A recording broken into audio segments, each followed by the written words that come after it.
Hi mga guys, magandang hapon. Magandang hapon sa inyo mga guys. Kumusta na po kayong lahat dyan? Ako po ay nagbabalik sa aking YouTube channel. Kumusta na po kayo? Ako po ay maisishare sa inyo mga guys tungkol sa as-is. Yung as-is po, di ba panglinis po ng kaldero yan? Pwede po pala na gawin na pampaswerte.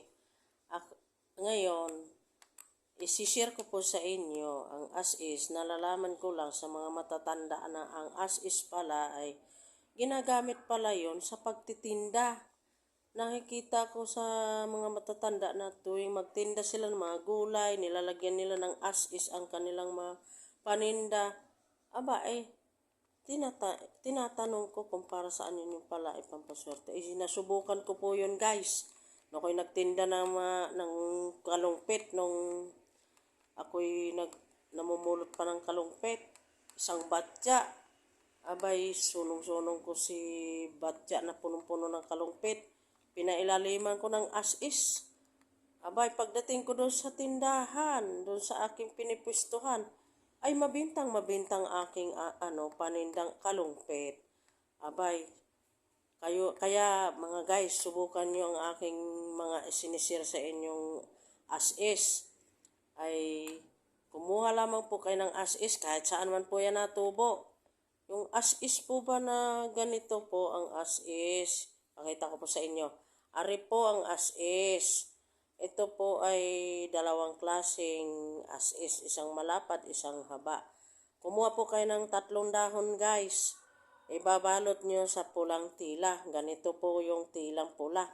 Ibabalot nyo tapos lagyan nyo ng bulak, cotton balls, tapos lalagyan nyo ng sanga ng as-is na ang sanga na ito na siya naghahatak ng kaswertihan.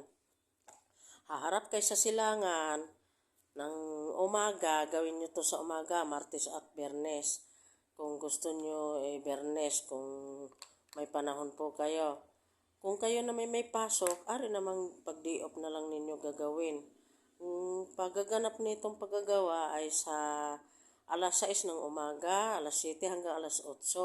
Pasikatan nyo po sa araw, sa liwanag ng araw. Pagkatapos, ilagay nyo ito, tatahiin niyo ito sa pulang tila, ang as-is at bulak at piso at sanga ay babalot nyo sa pulang tila sa kanyo. Bago nyo ito tatahiin, bubulungan nyo muna ng ganon. Tapos haharap kayo sa silangan, magdasal kayo ng Ama namin, sumasampalat Aba Ginong Maria, at saka humiling kayo, mag-wish kayo ng inyong kahilingan. Sasabihin nyo, katuparan sa lahat ng aking mga pangarap sa buhay, magkaroon ako ng lupa, magkaroon ako ng magandang bahay, magkaroon ako ng magandang sasakyan at bagong-bago, magkaroon ako ng negosyo dito na ako yayaman, at ang buong pamilya maging masaya, malusog, malakas, masiglat, mahabang buhay, at kailan may hindi kami magkakasakit. Ganun po guys, at kayo na po ang bahala sa lahat ng inyong mga kahilingan. Pagkatapos, ito po ay lagay nyo po sa wallet nyo.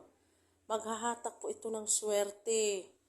Puro kaswertihan po ang hahatakin nito. Yun lamang po guys, ang aking maisishare sa inyo. Maraming salamat po mga guys.